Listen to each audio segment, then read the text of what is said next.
resources, 1 out of 6, that is where the resources go when they're used up into the atmosphere, and that's why we've got this carbon problem in the atmosphere. But it's 1980 where all of this seemed to start, and that's where obesity, which is a signal, as I said before, it's not a disease per se in itself, or not one that we should be worried about so much in itself, but it's a signal about something going wrong in society. And when you look at the changes in health and health risks in Australia over the last 10 or 15 years, we've got, well, not 10 or 15 years, probably 30 or 40 years, from the other book that I've written with Ross Spark and Rob Donovan, Health Promotion Strategies and Methods. We've got improvements in health, significant improvements, there's no doubt about that. And those improvements have been largely due to increases in standards of living, overall mortality, heart disease, stroke, road safety, and so on down the left-hand side. We've got mixed changes in things like advances in low socioeconomic groups. In fact, they haven't advanced much at all. And inequality has been a huge problem in health and still is. It might be sorted out after this epidemic, because that's normally what epidemics do, and depressions that follow epidemics do. Heart disease, lung cancer, Indigenous health, and so on. There's things that we have no or little change, have had no or little change, such as premature births, particularly in Indigenous societies, asthma, physical inactivity, prostate cancer, digestive disorders, genitourinary diseases. And then the areas that are getting worse are the lifestyle-based problems: diabetes, obesity, metabolic problems, dementia, arthritis, depression, cancer overall, inequalities, environmental pollution, falls, injuries, disability, emerging infectious diseases. And as you can see in that right-hand side of that table, it's all of those things that have a lifestyle base that seem to be important. So when you put this into graphical terms, it's very interesting, because see what's happened, normally I would have this on an animation slide, so these graphs would come up one at a time, but I'll have to talk you through this. I hope you can see my cursor here. See what's happened, total deaths have decreased. We've had a big impact on total deaths, even in my lifetime, going back to the 60s and even 50s. But that decrease in total deaths is masking the even greater decrease in infectious diseases.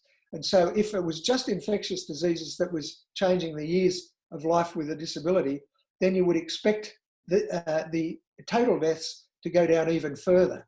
But what we've had is chronic diseases have come up to replace the infectious diseases, and they are leading to greater years of life with a disability. And where the chronic diseases cross over with the infectious diseases, this is what's called the epidemiological transition.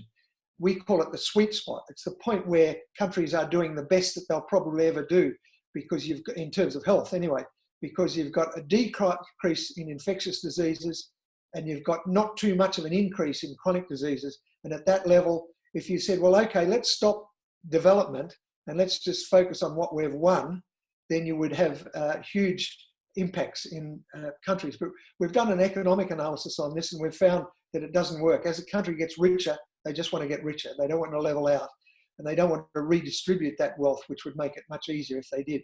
So you can see here that these are the chronic diseases, these are the lifestyle-based diseases, these are the infectious diseases. These in general have been getting better up until this epidemic, although this epidemic has been predicted for quite a while.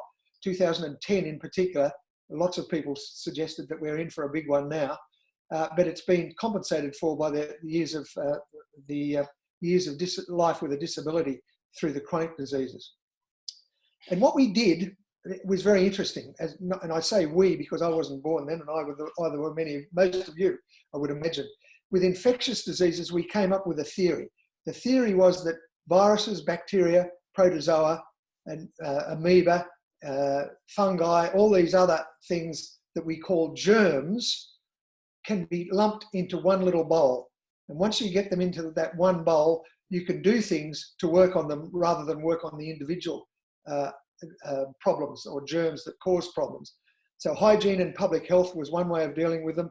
And then the antibiotics and immunisation came in the 1930s and really knocked these on the head. Although they were only hidden, as we know, because in 1819 we had the great influenza epidemic.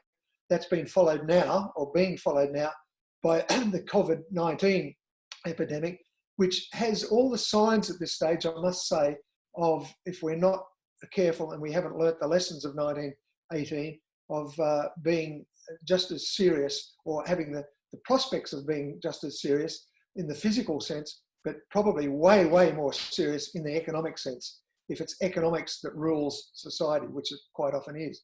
And we haven't got, for chronic disease, a germ theory or an equivalent germ theory, and then ways to deal with this. If we had something there, which I'm going to show you that I think we have, then we can probably work out how we can deal with it down here. So they're the question marks that we're dealing with. The chronic disease categories with lifestyle and environmental determinants, there's a whole range of them there, and I don't need to go into them. Just to quote a couple: cardio and cerebrovascular disease, cancers with lifestyle component, endocrine metabolic disorders, gastrointestinal diseases, and so on. There's 10 of them there, and they make up about 70% of presentations to medical practice these days. So that sets the stage for what we're going to talk about.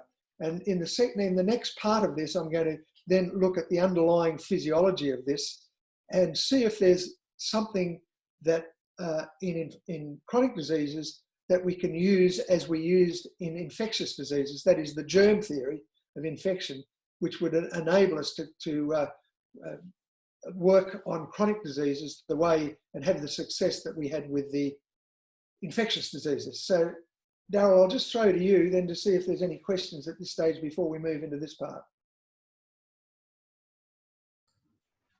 I'd unmute myself. No, I haven't had any questions as yet. So I think you're good to keep soldering on.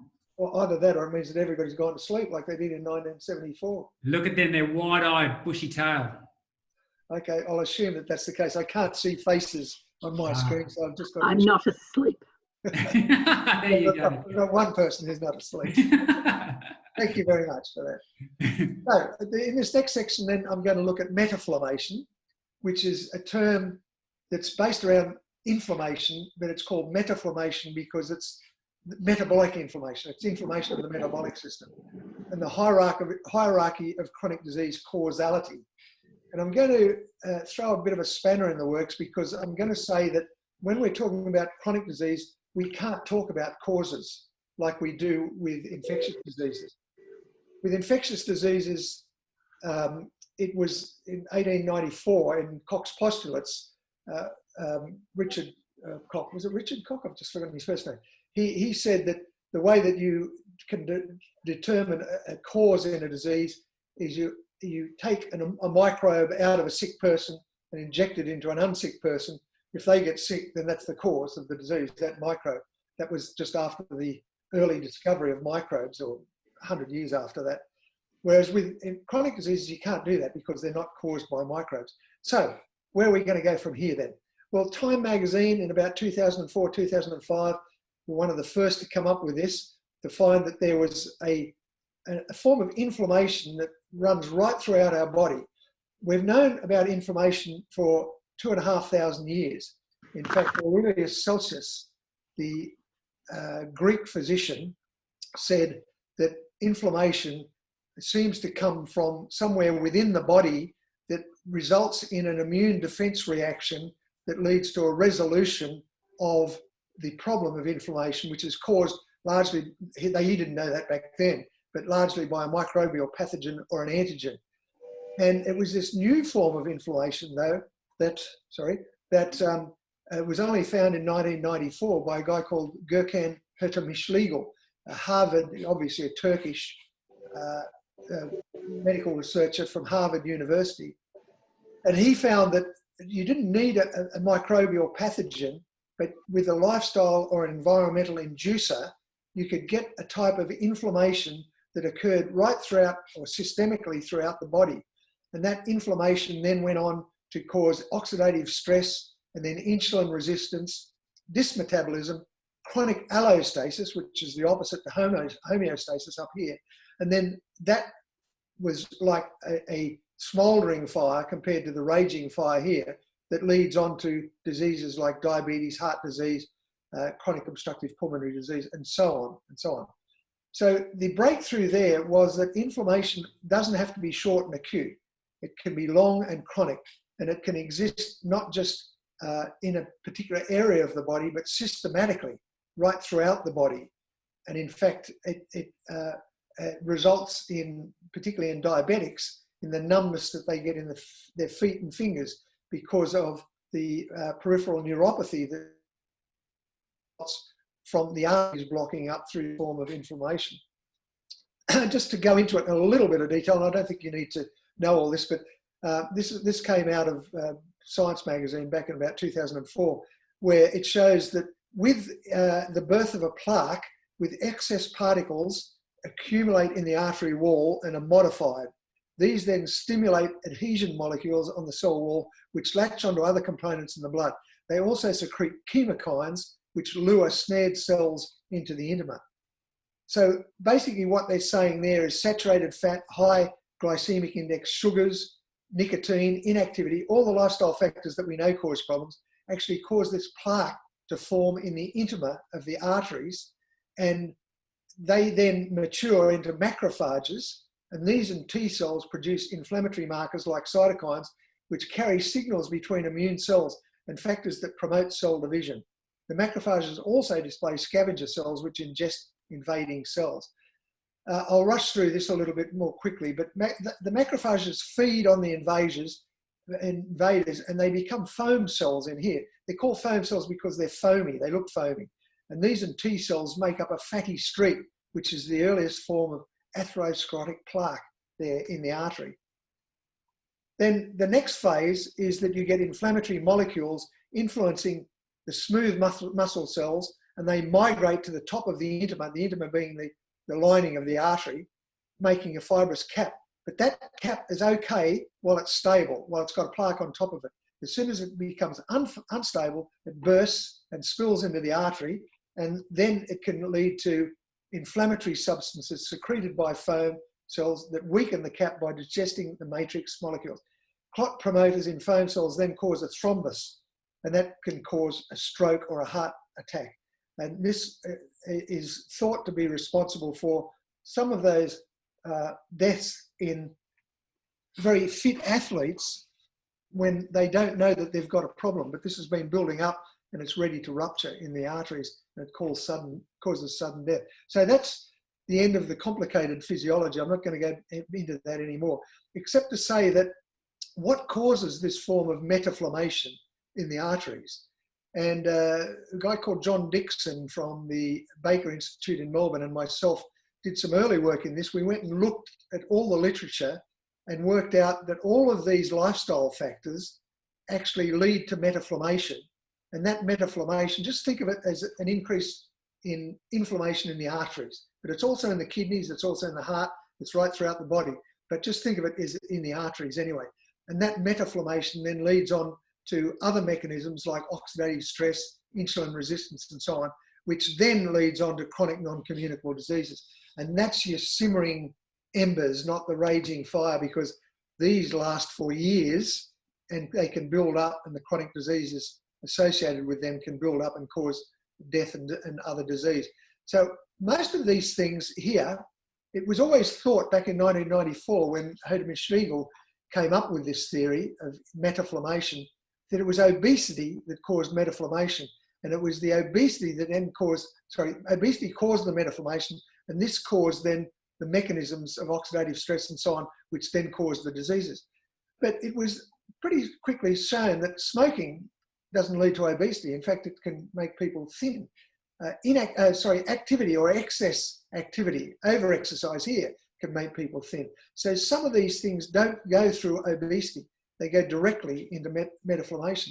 And that's the reason why we are now saying it may not be obesity, it's the problem. It's what obesity indicates that's going on. And when you put these things together and you look at it in a timeline, and this timeline goes from pre-Neolithic times to the modern day, and you can see here things that are defined as anti-inflammatory have all been around for thousands of years. And you get an idea from this, you say, well, okay, these are a bit like bacteria that the body regards as little friends. They've been around for thousands of years and the body's got used to them too. And we've got used to eating these things and drinking these things and taking these things, even right up to about 1,000 years ago when tea and coffee and cocoa became important. But that was probably long enough for the body to get used to them like it does to bacteria. Whereas these things down here, these lifestyle things down here, are pro-inflammatory. These ones up here are anti-inflammatory or neutral. these ones down here are pro-inflammatory. And they all cause inflammation, which leads to problems. And the earliest one of these was smoking in the 17th century, when Francis Drake brought it back from America.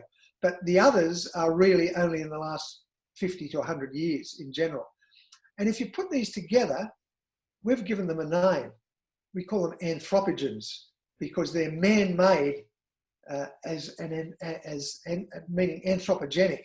And because they are man-made, they presumably can be prevented as well or reversed. And when you put them in a table like this, you've got anti-inflammatory inducers. We don't call them microbes, they're inducers. And you've got pro-inflammatory inducers, both lifestyle-based, some good, some bad. And when you look at these ones here on the left-hand side, the anti-inflammatory ones are all things that human beings as a species have grown used to over thousands of years.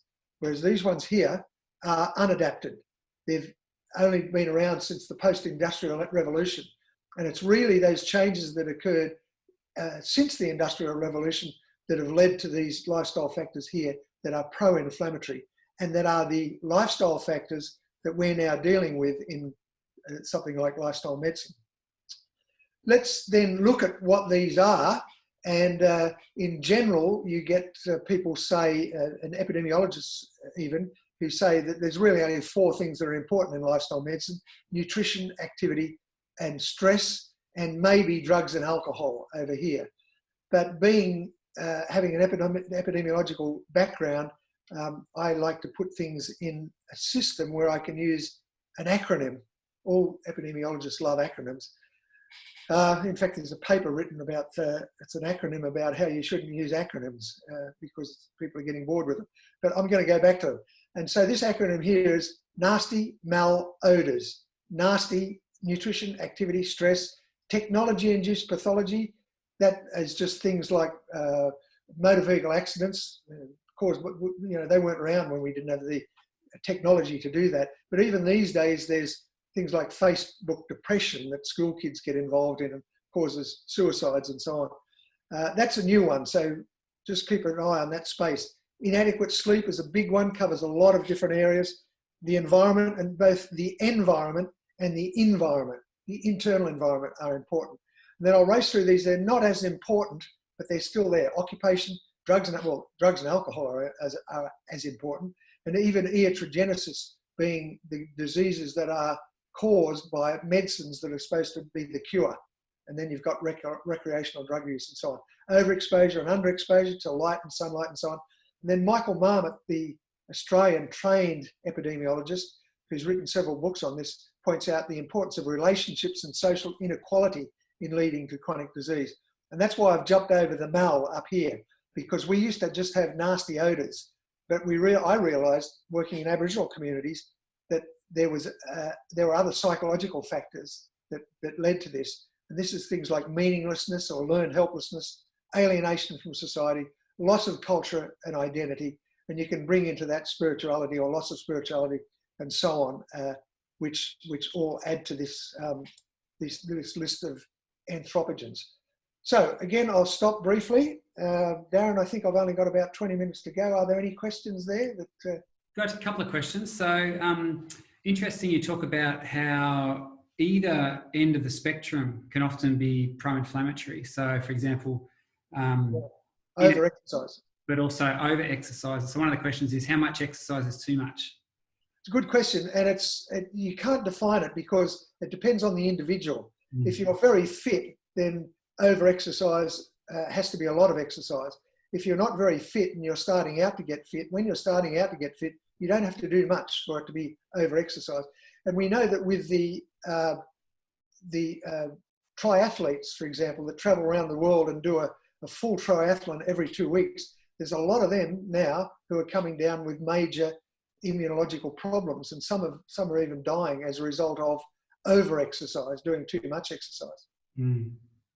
Yeah. On the same note, when it comes to food, like overnutrition, undernutrition, so you actually had starvation listed as one of the anthropogens. So isn't that something that the human body's been used to for some time now? Yeah, it is, but obviously if you starve yourself for too long, then you're not going to live very long. And so it's an anthropogen when it's in the extreme. But it has to be said that generally, and most of the research that's coming out more recently is saying that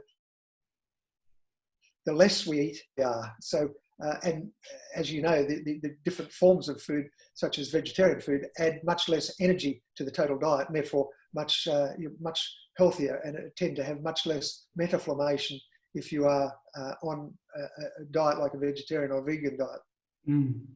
Last question then. So you alluded to the idea that it might take 1,000 years or so for us to get used to a particular behaviour so that it's not pro-inflammatory.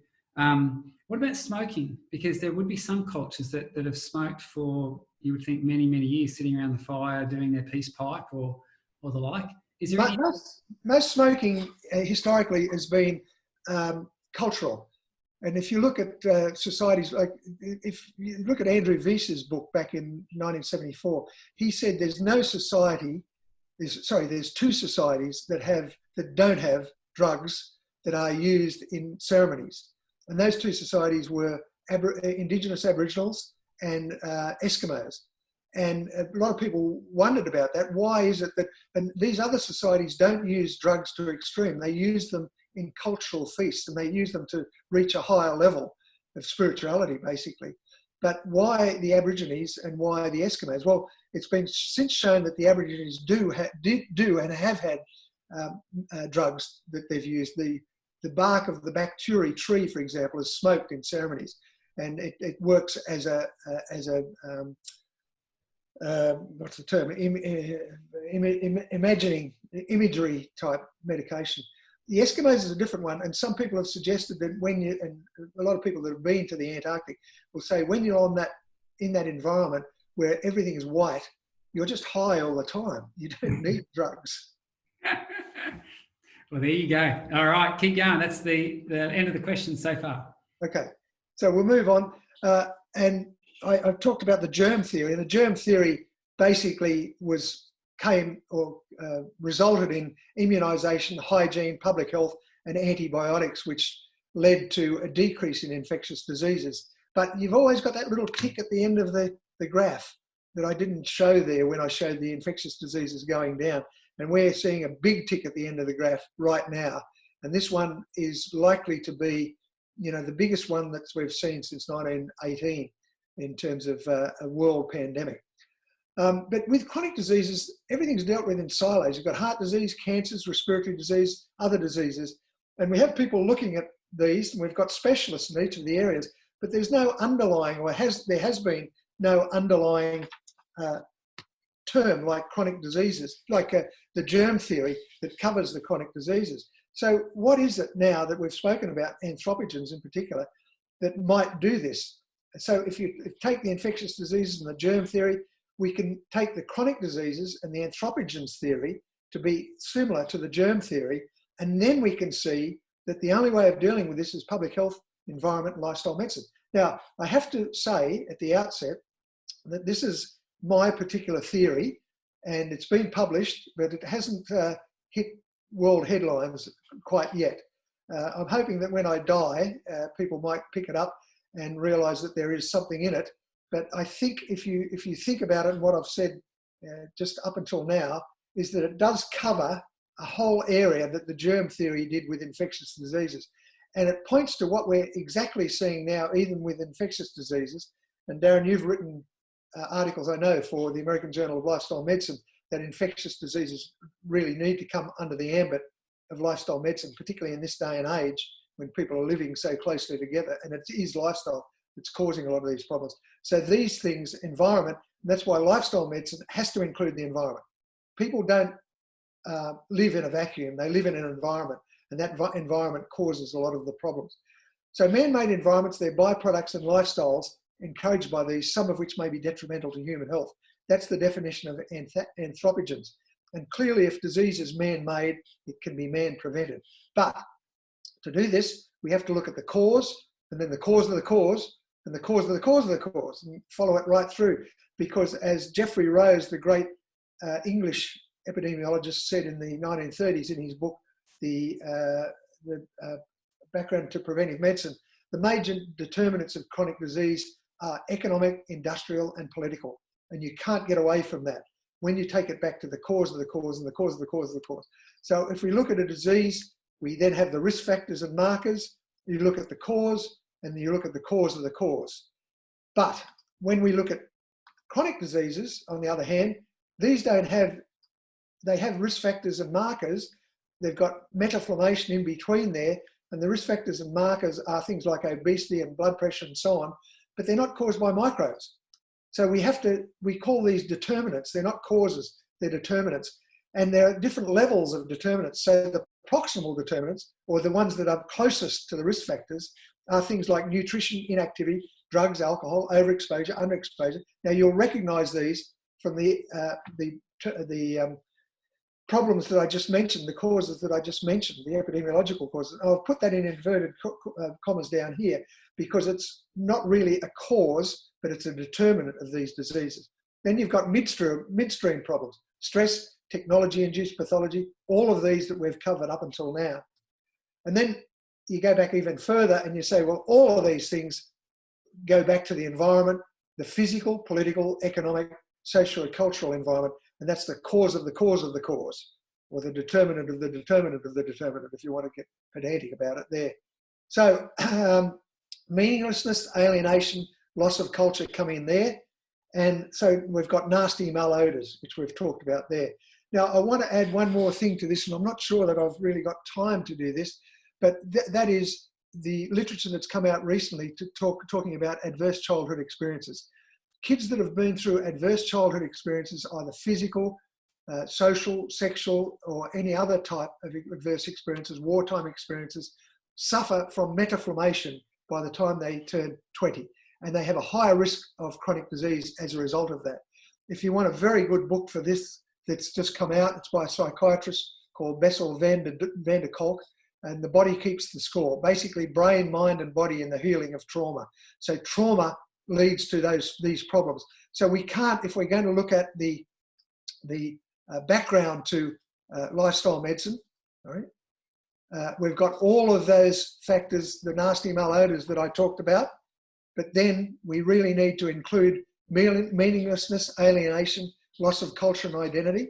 And I can't go into those, but loss of culture and identity are things like the Syrians at the moment. They're the indigenous people of this country that have lost their culture 200 years ago. They're just starting to get it back now, incidentally, and that's largely through finding their culture again. And I'm involved with working with some of them like that.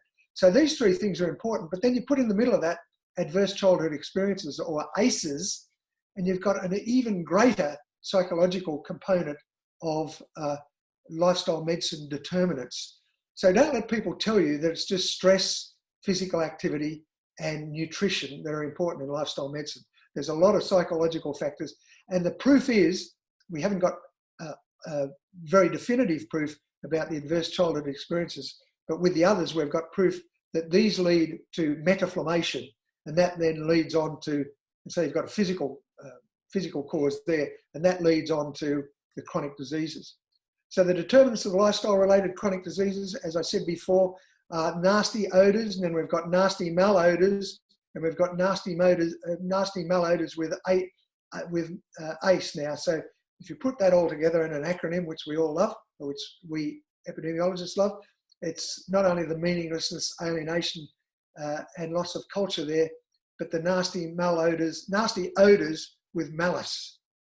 Now, that should help you remember, because acronyms do help you remember. I always remember in my first year biology classes, the definition of life, Negra cum rur was the acronym. Don't get me to recite it all now, but I think I could if I had to. And that's having forgotten most of the things that have happened in my life. I remember Negra cum rur.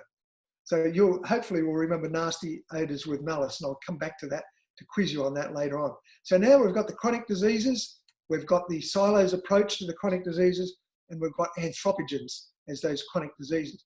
Now, add another critical factor into this, and that is that these aren't linear related. So that nutrition doesn't necessarily lead to disease, and inactivity lead to disease on its own. They all interact with each other. It's what we call a systems model. And that systems model is influenced by the macro environment, and it's also influenced by the ACEs down here. And you can see that technopathology, environment, social inequality, all of these things down here interact with each other. When you have a bad diet, you also don't sleep well, you don't exercise well. You probably, when you have drugs and alcohol, it affects your activity level, your nutrition level, and so on and so on. So we're talking now in lifestyle medicine about a systems model rather than a linear model, and that's important to remember. So I've got one more part to go, Darren, and I've got about 10 minutes, I believe, to do it. So are there any questions for this part? Just a couple of quick we'll go real quick. The ACEs, just a comment actually. We actually had one of our PhD students. We had a fairly large data set from adolescents, and we actually looked at a whole lot of factors that influence their health outcomes and the health status of adolescents. And we actually had data on ACEs, and it was fascinating to me. ACEs mapped pretty much against everything. It was driving health behaviours. It was directly driving their health status at that time, even bypassing health behaviours. So there's something very deep about that I think we're only just beginning to realise. So yeah, and that interacts, as I said just a minute ago, that interacts with nutrition, sleep, all of those other things, which makes it such a systems model. And the Kaiser Permanente people in the US in 2010 did a major study on ACEs just to look at how widespread it was, and they found that the ACEs exist in about 20% of women and 10% of men in the American population. So it's extremely significant and shouldn't be ignored when we're looking at lifestyle medicine. Yeah, well, I think there was even a move that should be questioning about ACEs should be a standard part of a medical consult. Exactly. Yeah. The last question, and maybe we probably don't have time to talk about this one too much, but just a reflection on like your epidemiological model, where you have the proximal, medial, distal factors, coming back to sort of economic growth, I suppose, being that distal driver. Question is there a something even beyond that distal? Like what is it about humans that has this insatiable desire for that drives economic growth? Why does that seem to be the default of humans? That's a really good question, and I don't have the answer to it. But of course, greed drives economic growth, but it hasn't always driven economics. And economic growth has only been around. This is a fascination of mine, and I shouldn't go too far with it because I'll take it right off the spectrum. But economic growth, as such, has only been around since Keynes, and we're only starting to realise that now that the economy is collapsing. That it was Milton Keynes that saved the economy in the 1930s by changing the economic system then to a growth system, but a growth system led by public support. So it was a payment of infrastructures and so on that developed, that took the growth away from commercial industry and away from greed. And Keynes said in 1930, we may have to grow for 100 years, but after that, nothing can grow forever. And so he indicated that growth was going to finish around about now, because 100 years, it's 90 years after the Great Depression back then. So he was spot on, and Keynes was one of those geniuses throughout history. But people don't understand economics well enough. I've only got a major degree in economics, and I don't understand it as well as I would like to, because I find it so boring. But I think it's so important to understand that the macroeconomic system of growth has only been around for 100 years, and it's not predetermined. Nobody has said that it has to exist. And there's a lot of alternative economists out there who are now building a model of steady state economy. But the other economists, the non-alternative, the neoliberal economists, won't let them into the fold, because it's against the modern neoliberal ethic of making money forever. And of course, the only thing that grows forever is obesity and cancer. And we don't want that. No. Good job. Okay, I'll go on. So this is the proposed structure for dealing with chronic diseases. And this is the definition of lifestyle medicine. It's a form of health promotion and branch of medicine targeting prevention and management of lifestyle-related diseases. And this is the textbook. I think, are you using this, Darren? This is the latest version there on the right, written in about 6 languages throughout Europe now. But we've just been asked to do yet another version. I'm supposed to have that in this week, but things are just too hectic to get that in. Have the proposal for it, but we will have another one very quickly. So it shows how popular this is. Now, to make this very simple, components of a lifestyle medicine approach that I see that are different to conventional medicine, and I'm coming from a non-medical, biological, epidemiological background, which is easier to see sometimes how these structures in clinical approaches can be changed. They're different in the sense that the knowledge is different, the skills are different, so that's the art, the tools can be different, the materials, and the procedures or the actions can be different. Now I'll go through each of these. That is, what are the lifestyle and environmental determinants of chronic disease? What are the skills or practices for changing unhealthy lifestyles and environments? What tests, devices, equipment can be used to assist changes towards a healthy lifestyle and or environment? And the procedures, this is the last one, this is the big one, really important. What sequence of steps need to be taken to establish a course of action to improve unhealthy lifestyles and environments? So I'll quickly go through each of those, and I'm going to use this as a revision, the components of a lifestyle medicine. This is the knowledge, this is the epidemiology, what I've gone through about what it is that are the determinants of chronic disease. And I've told you that this is nasty odours with malice, and I've left up the acronym there for you to fill in. Not right now, but you can do it as part of your homework. And if you can remember all of those things, or when you get to the stage when you can remember all those things, I'll make sure that Dan gives you a high distinction in this subject. The second one is the skills or the art, and that's the components. These are still the components of lifestyle medicine. And we've got the current skills, diagnosis and referrals and surgery. Medicine has advanced enormously, including things like counselling and now taking in psychological approaches and so on, care plans. In 1999, we changed to the EPA system. So we've got team care arrangements, group education, etc. But we've added to those, and I'll come back to those in a moment, with different procedures when we get to the procedures. The tools or the materials, well, we could spend all week talking about these, but they're becoming more and more popular because of the internet, because of technology, because of changes in sensory devices, and the fact that we're now able to buy shirts that measure blood pressure, to be able to measure your blood sugars with different clothing items and so on. This is going to become huge in the future. Using mobile phones, what's happened in the last month is that Zoom and presentations like this on the internet have become huge all around the world. Zoom has increased its business by 1,000% just in the last week. So necessity is the mother of invention, as someone once said. And when we have a virus where we're not allowed out of home, then we come up with all the things that we can do within that home.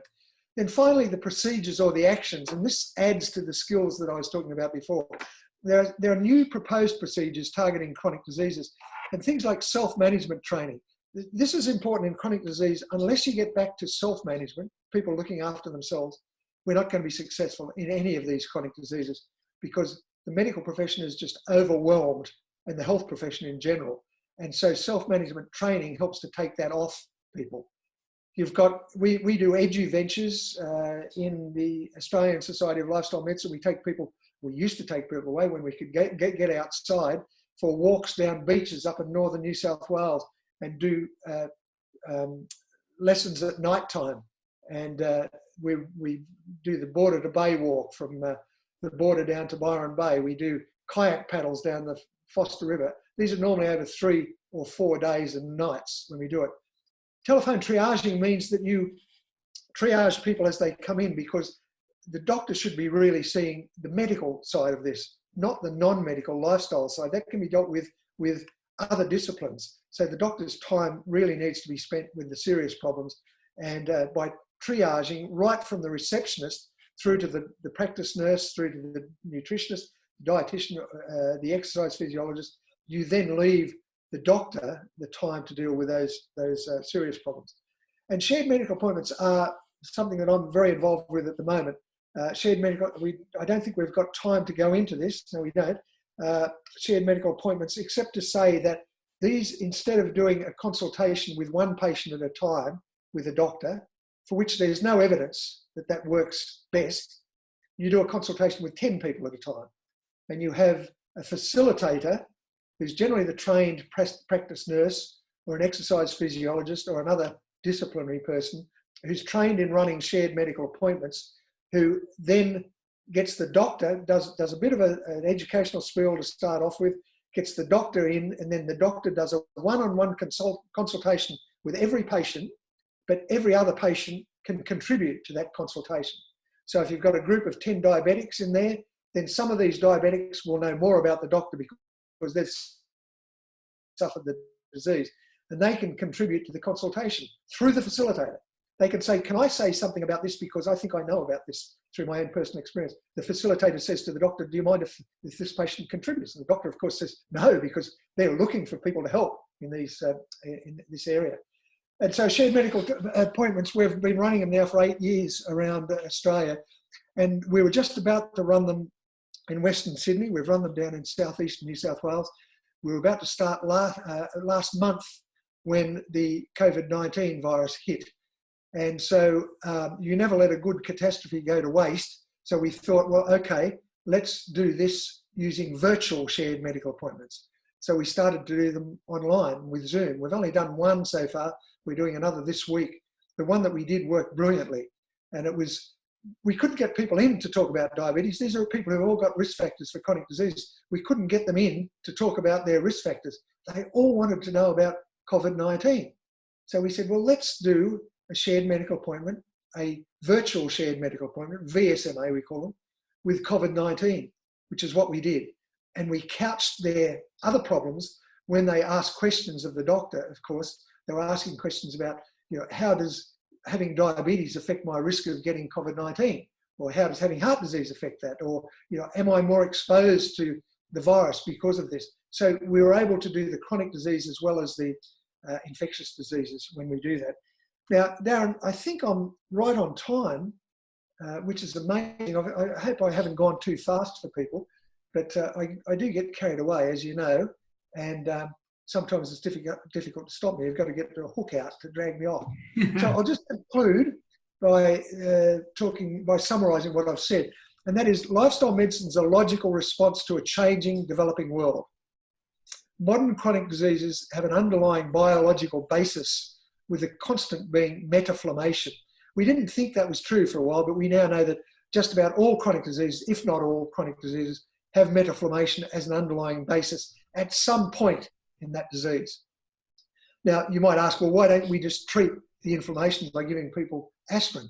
Well, the reason is because if they keep doing what they were doing to get that inflammation in the first place, the lifestyle, then it's not going to affect, obviously, the metaflammation.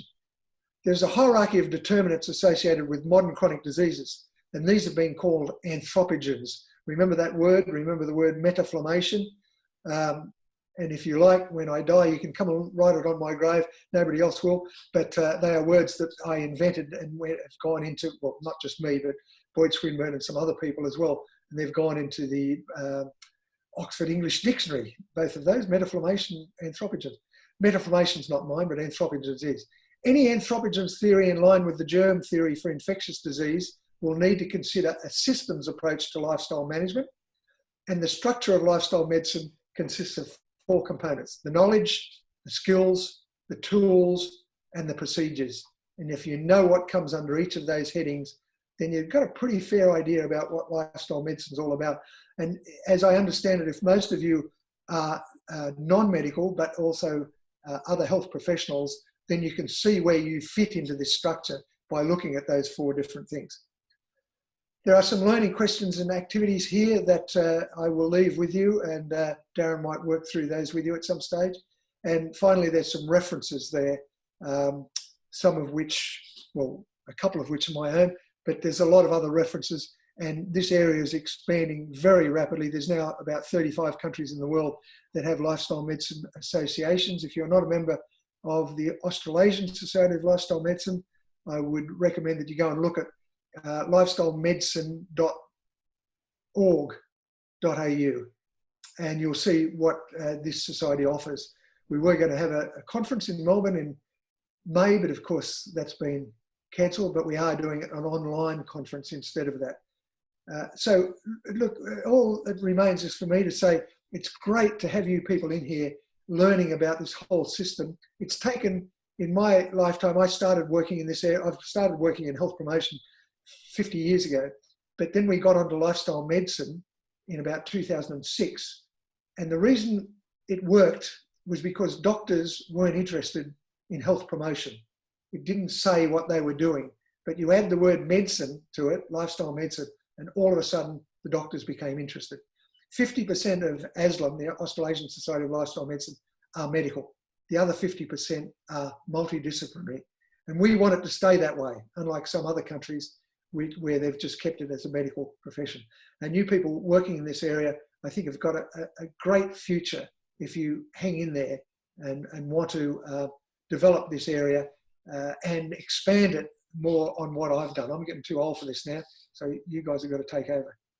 Thanks, Darren. Hey, thanks so much, Gary. You know, obviously you are, you know, a legend in the field, so I really value your input and your expertise. And yeah, we've covered a lot of ground there tonight, folks. But for those in the class, you've got about 3 or 4 weeks to digest all that as you reflect on it deeper. And we will be having another Q&A session with Gary where it'll be more informal and we'll be able to chat with it, chat about these things in more detail. So I'm just going to pause.